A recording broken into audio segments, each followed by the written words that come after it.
come on. Let's make a movie. And action.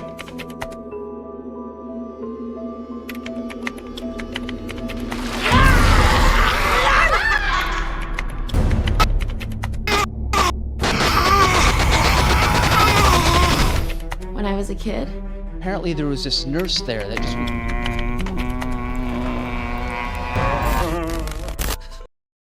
Film ini diawali dengan memperlihatkan seorang wanita bernama Eddie yang sedang bersama adiknya bernama Derek. Derek yang masih duduk di bangku sekolah dasar meminta bantuan Eddie untuk mengantarkannya menemui teman-temannya bernama Iris dan Caden yang sudah menunggunya di sebuah tempat. Derek, Iris, dan Caden memiliki rencana untuk membuat film horor amatir. Meskipun mereka masih sangat muda dan hanya memiliki peralatan seadanya, hal tersebut tidak menghentikan mereka untuk berkreasi dengan ide-ide yang mereka miliki. Ide untuk membuat film horor ini berasal dari Iris yang sejak kecil bercita-cita menjadi pembuat film horor. Walaupun amatir, keberanian mereka cukup besar untuk mendatangi sebuah tempat angker. Tujuan mereka kali ini adalah rumah sakit jiwa terbengkalai di daerah Black Falls, sebuah kota kecil dengan sejarah kelam. Rumah sakit itu sudah lama ditinggalkan dan menjadi tempat penuh misteri yang mengundang rasa penasaran banyak orang. Karena mereka masih terlalu muda untuk mengendarai kendaraan sendiri, Derek meminta Eddie untuk mengantar mereka.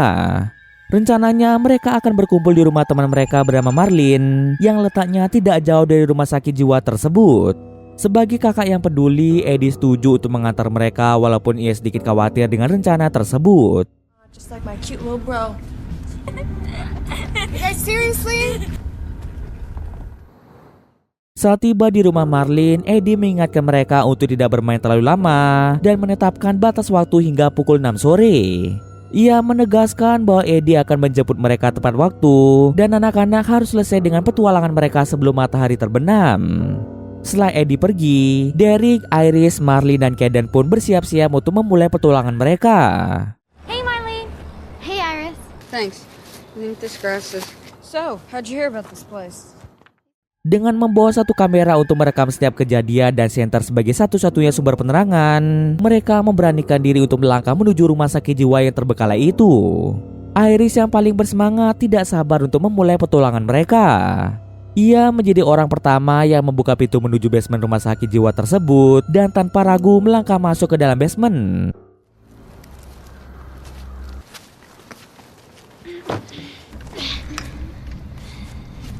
Yourself. What? Derek, Caden, dan Marlene mengikuti di belakang Iris dengan perasaan campur aduk antara takut dan penasaran. Begitu mereka masuk ke dalam basement, Iris mengeluarkan kameranya dan meminta Marlene untuk berakting seolah-olah dia baru saja memasuki basement rumah sakit jiwa tersebut. Marlene, I want you to start back up at the top and come down. Cut. Nice job, guys. Setelah mendapatkan beberapa adegan awal, Iris mengajak teman-temannya berkeliling basement sambil mencari spot yang bagus untuk melakukan syuting. Agar syuting terlihat lebih meyakinkan, Marlene sengaja menggambar simbol pentagram dengan kapur yang dia bawa. Saat Iris, Marlene, dan Caden sibuk menghafal dialog untuk adegan berikutnya, Derek yang penasaran dengan setiap ruangan yang ada memutuskan untuk berkeliling sendirian. Derek yang sedang asik menjelajah tiba-tiba tersandung dan tubuhnya terjatuh dengan keras membuat kacamatanya terlempar. Dalam keadaan bingung, Derek berusaha mencari kacamatanya yang terlepas, tetapi tanpa disadari sesosok hantu suster mulai mendekatinya dengan perlahan.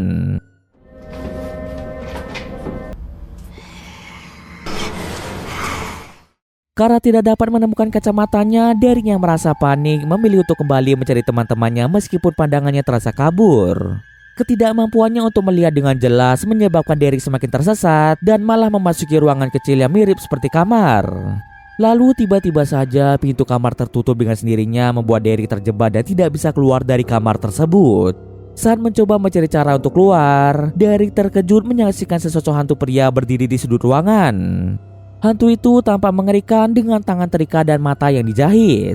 Sementara itu, Iris yang menyadari Derek tidak ada bersama dengan mereka berniat untuk mencarinya. Akan tetapi hal itu ditolak oleh Marlene karena dirinya takut menjelajah lebih jauh.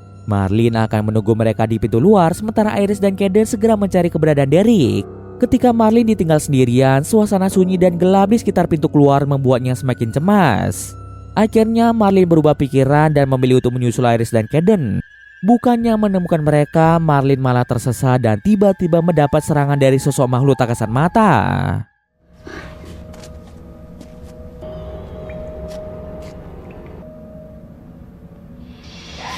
Di tempat lain, Iris dan Caden terus menelusuri setiap lorong yang ada guna menemukan keberadaan Derek. Namun tanpa disadari Iris, sosok yang menemani pencariannya bukan lagi Caden, melainkan dia telah berubah menjadi hantu suster yang mendiami rumah sakit jiwa tersebut. Doesn't it feel like we've been walking down this hallway for... Iris yang ketakutan setengah mati langsung berlari secepat mungkin meninggalkan Caden yang tak tahu ada di mana. Setelah sekian lama berlari, Iris akhirnya tiba di dekat pintu keluar rumah sakit jiwa. Namun begitu sampai di sana, Marlin yang seharusnya menunggu di sana telah menghilang tanpa jejak. Tidak ada tanda-tanda kehadiran Marlin membuat Iris semakin panik. Dengan terpaksa, Iris pergi meninggalkan teman-temannya untuk mencari bala bantuan. Saat Iris mencoba melarikan diri, penunggu tempat tersebut ternyata tidak membiarkannya pergi begitu saja. Beruntung Iris diselamatkan oleh Eddie yang sempat mendengar suara teriakan Iris. Eddie bertanya di mana keberadaan anak-anak yang lain. Iris menjelaskan mereka telah menghilang di dalam rumah sakit dan tidak tahu ada di mana. Eddie segera membawa Iris pulang ke rumah, sementara dirinya langsung menghubungi pihak kepolisian untuk melaporkan hilangnya Derek dan teman-temannya. Waktu berlalu begitu cepat dan memperlihatkan Iris yang telah tumbuh dewasa. Mimpi masa kecilnya untuk membuat film horor kini telah terwujud.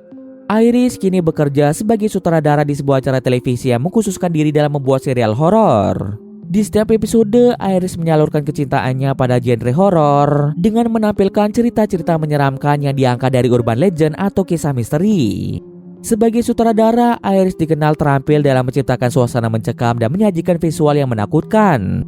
Pada kesempatan kali ini, Iris memutuskan untuk kembali ke rumah sakit jiwa terbengkalai di daerah Black Falls, tempat di mana kenangan kelam masa kecilnya terjadi. Meskipun masa lalu di tempat itu penuh ketakutan dan trauma, Iris akan kembali menggunakan tempat itu sebagai latar utama dalam episode terbaru serial horor yang sedang ia sutradarai. Bersama dengan salah satu rekan kerjanya bernama Jacob, mereka pun bergegas pergi menuju daerah Black Falls. Lenny was talking my ear off. Definitely a lot of...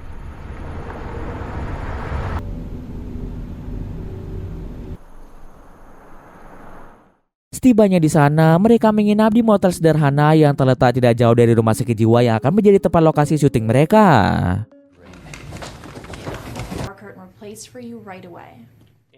Merasa lelah setelah perjalanan panjang, Iris beristirahat sejenak. Namun ketenangan yang ia harapkan berubah menjadi mimpi buruk. Dalam mimpinya, Iris melihat sosok seorang pria dengan mata yang dijahit terjebak di dalam rumah sakit jiwa tersebut.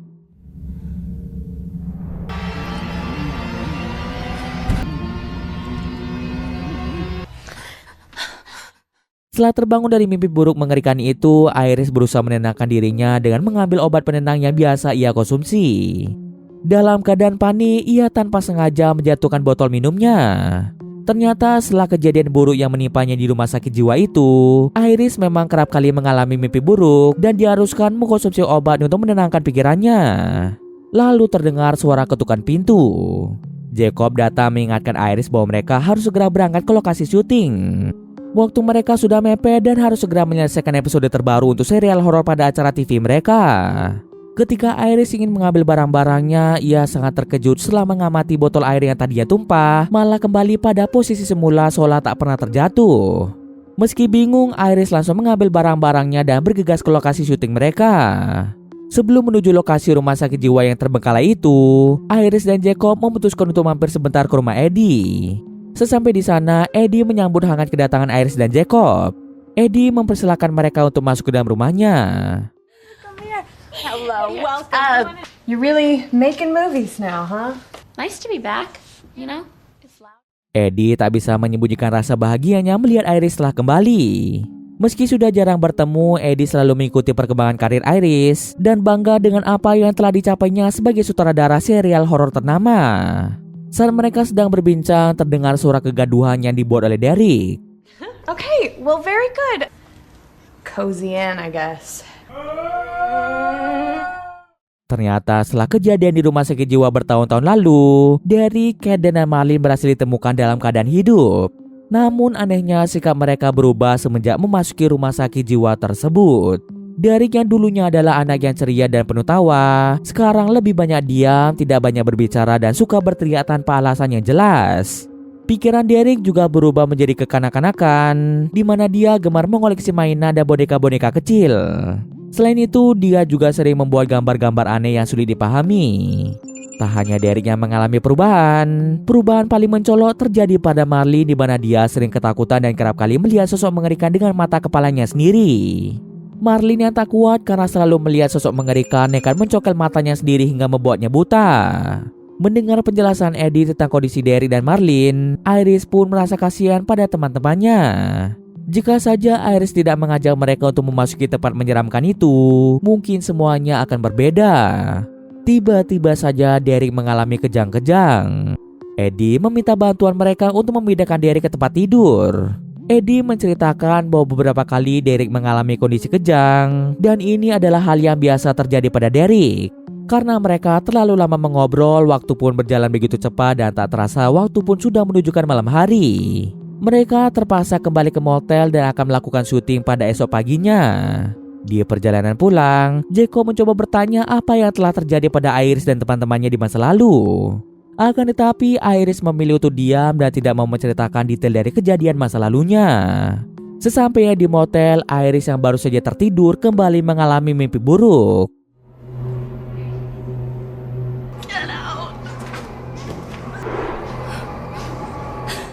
Singkat waktu, pagi pun telah tiba. Mereka bergegas pergi menuju rumah sakit jiwa yang telah lama terbengkalai. Sebelum berangkat, mereka telah menghubungi penjaga rumah sakit untuk meminta izin agar bisa memasuki area rumah sakit jiwa tersebut. Black Falls, and I'm taking us to this asylum, okay? Look at that dirt in them already. If just today and tomorrow, we're on deadline. Sampai di sana, penjaga itu memperingatkan sekali lagi bahwa memasuki tempat ini adalah sesuatu yang sangat beresiko. Ada banyak orang yang memasuki rumah sakit itu, namun hanya sedikit yang kembali dengan selamat. Walau sudah diperingatkan, tetapi demi mendapat hasil rekaman yang memuaskan, mereka tidak peduli dengan larangan tersebut. Waktu syuting mereka sudah sangat-sangat terbatas, hanya hari ini dan besok.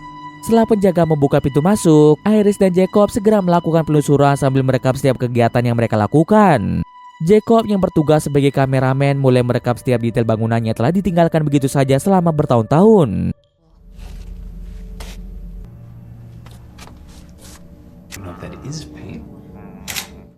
Saat sedang mengambil beberapa footage foto dan video, Jacob secara tidak sengaja menangkap penampakan sosok hantu pria yang sepertinya dia adalah pasien gila yang bergentayangan di tempat tersebut.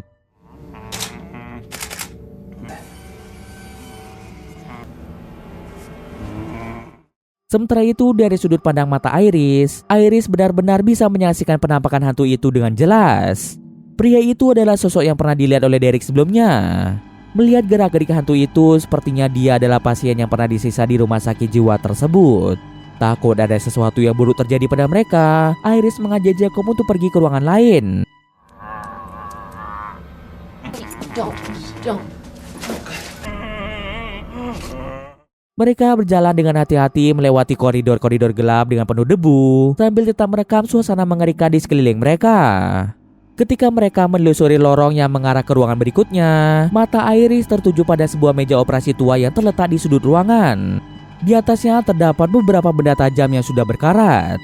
Iris mendekati meja tersebut, menyadari alat-alat itu mungkin digunakan untuk melakukan prosedur robotomi pada pasien-pasien yang dianggap berbahaya atau sulit ditangani oleh pihak rumah sakit jiwa.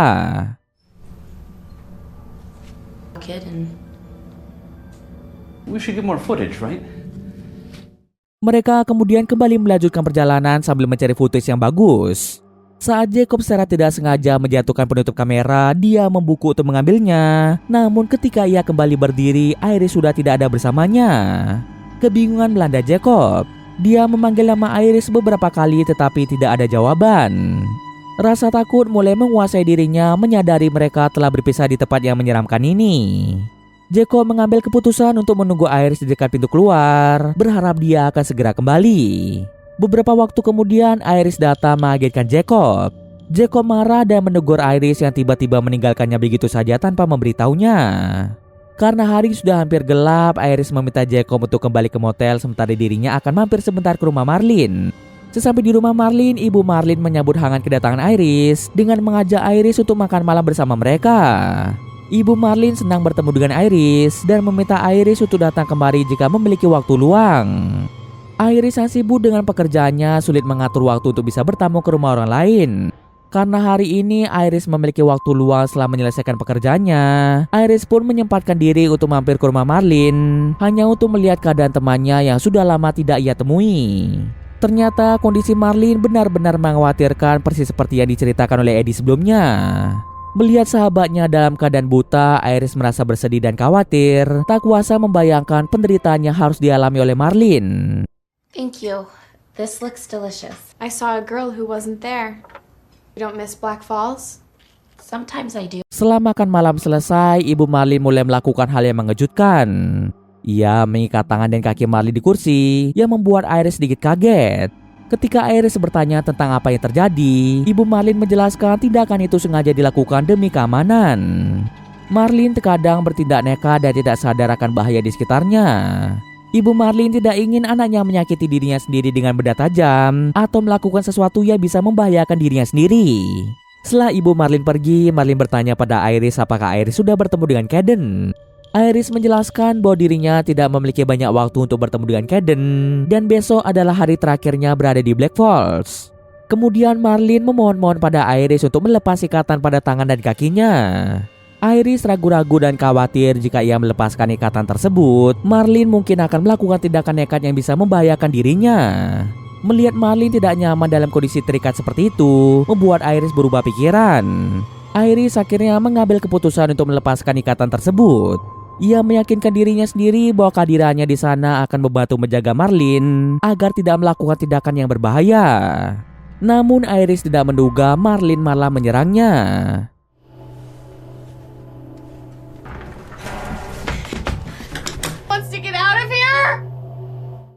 Iris yang ketakutan dengan tindakannya dilakukan Marlin memilih untuk pergi dan kembali ke motel. Sesampai di motel, Iris mengetuk pintu kamar Jacob.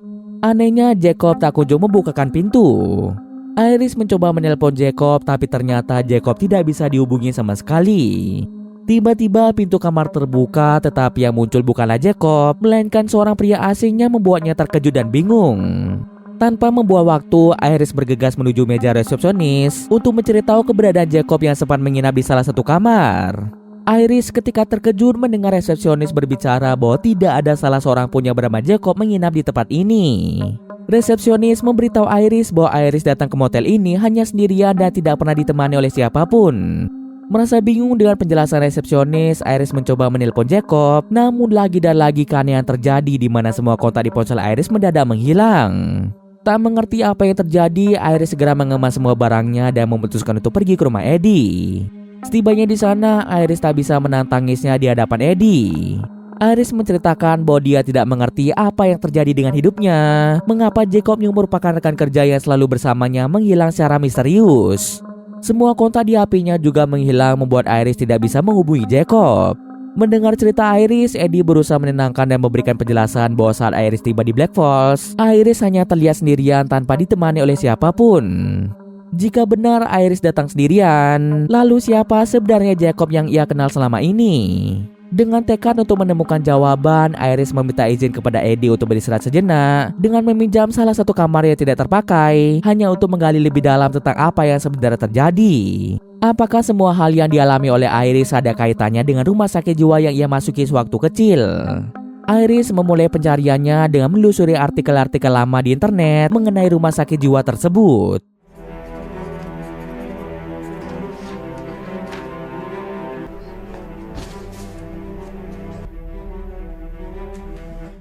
Dari hasil pencariannya, dia menemukan fakta bahwa rumah sakit itu berdiri sejak awal tahun 1900-an dan memiliki sejarah kelam. Banyak pasien yang dilaporkan tidak mendapatkan perlakuan yang baik, terutama karena tindakan brutal dari seorang suster yang dikenal dengan nama Suster Agnes. Suster Agnes dikenal karena kekejamannya, sering menyiksa pasien yang dianggapnya tak patuh meski beberapa pasien sebenarnya tidak berbahaya. Suster Agnes bahkan tega membunuh beberapa pasien tak bersalah. Salah satu yang paling diingat oleh banyak media adalah kematian pasien seorang pria yang matanya dijahit. Pria itu adalah salah satu korban dari kekejaman Suster Agnes. Pasien-pasien yang tewas di tangan Suster Agnes dipercaya menjadi roh gentayangan di rumah sakit tersebut. Kisah kelam rumah sakit jiwa itu berlanjut dengan kematian misterius Suster Agnes pada tahun 1942. Sejumlah laporan menyatakan bahwa dia ditemukan tewas di salah satu ruangan rumah sakit, namun penyebab kematiannya tidak pernah terungkap dengan jelas. Kemungkinan besar Suster Agnes tewas disebabkan oleh para arwah yang menuntut balas dendam atas kematian mereka. Sejak kematian Suster Agnes, arwahnya mulai bergentayangan di sekitar bangunan rumah sakit. Beberapa saksi mata menyebutkan penampakan Suster Agnes kerap muncul sebagai hantu yang penuh dendam, menghantui siapa saja yang memasuki rumah sakit jiwa. Akibat berbagai insiden misterius yang menimpa pengunjung, membuat rumah sakit itu akhirnya ditutup secara permanen. Setelah mengetahui kisah kelam rumah sakit itu, Eddie mengajak Iris untuk makan malam bersama-sama. I made some dinner. Are you hungry? Yeah, Became a nurse when the church refused. only until the year 1942. I'm gonna be out there. Akan tetapi saat Iris beranjak keluar dari kamar, Iris kembali mendapat gangguan mistis dengan melihat Derek yang tiba-tiba menusuk perutnya sendiri. Derek? I don't like it when people scream at me. Hungry? This is the first time I've heard you talking in a while. Meski Eddie mencoba menenangkan Iris yang ketakutan, tetapi Iris yang sudah tidak sanggup tinggal di rumah Eddie dengan segala hal mistis yang terus menghantuinya, akhirnya memutuskan untuk kembali ke motel berharap mendapat ketenangan. Bukannya mendapat ketenangan, Iris malah melihat dirinya sendiri menatapnya dengan tatapan aneh. Going crazy. Iris kecil memintanya untuk memasuki salah satu ruangan dan ketika Iris memasukinya, terungkaplah bahwa ternyata Iris sebenarnya sudah meninggal dunia. Semua kejadian yang Iris alami selama ini hanyalah ilusi yang ia ciptakan sendiri, di mana ia berusaha keras mengejar cita-citanya sebagai pembuat film tanpa menyadari bahwa hidupnya sudah berakhir. Selain Iris, Derek, Kaden, dan Marlene juga telah tewas akibat mendapat teror dari arwah penunggu rumah sakit jiwa. Sewaktu Iris berupaya keluar dari tempat itu, beberapa arwah gentayangan tidak membiarkan hal itu terjadi, sehingga menyebabkan Iris terjatuh dan kepalanya mengalami pendarahan hebat. Meski Eddie berhasil menemukan keberadaan Iris, ternyata nyawa Iris tidak dapat diselamatkan. Sementara anak-anak yang lain juga ditemukan tewas oleh pihak kepolisian berada di dalam rumah sakit jiwa. Setiap ada waktu luang, Eddie pasti akan menyempatkan diri untuk berkunjung dengan membawakan bunga untuk anak-anak yang tewas di tempat tersebut. Terlihat dari raut wajah Eddie yang sangat menyesal karena tidak melarang anak-anak untuk bermain di rumah sakit jiwa tersebut. Dan cerita pun selesai. Oke, mungkin sekian dulu video kali ini. Jika ada kesalahan, gue maaf. Oke, see you next video guys.